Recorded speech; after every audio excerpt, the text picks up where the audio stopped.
नागपूर जिल्ह्यातील कोही तालुक्यातील भारताच्या स्वातंत्र्याच्या 79व्या वर्धापन दिनानिमित्त शासकीय ध्वजारोहणाचा मुख्य कार्यक्रम तहसील कार्यालयाच्या प्रांगणात डॉक्टर अमित घाडगे तहसीलदार कोही यांच्या हस्ते पार पडला।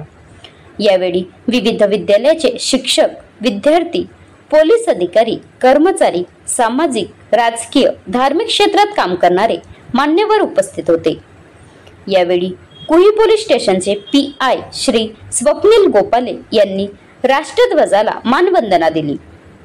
वीर स्वातंत्र्य सेनानी यांच्या वारसांचा यावेळी प्रशासनाकडून सत्कार करण्यात आला।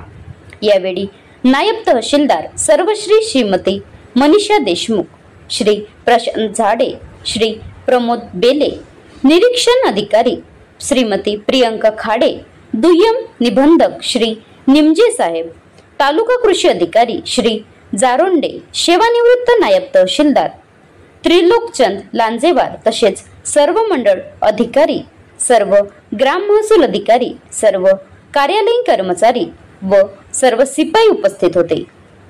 महाराष्ट्र लाईव्ह न्यूज रिपोर्टर राजहंस शेंडे, विदर्भ प्रतिनिधी, नागपूर।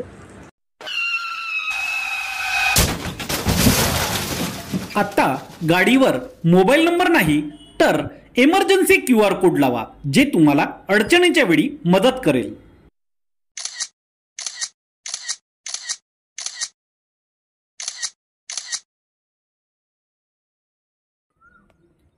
बनवा व्हिडिओ, पाठवा व्हिडिओ, आम्ही तुमच्या न्याय व हक्कासाठी लढा देऊ। ताज्या बातम्या व घडामोडींसाठी पाहत राहा फक्त महाराष्ट्र लाईव्ह न्यूज। आजच आमच्या चॅनलला सबस्क्राईब करा, शेअर करा, कमेंट करा आणि हो, बेल आयकॉन दाबायला विसरू नका। जय महाराष्ट्र।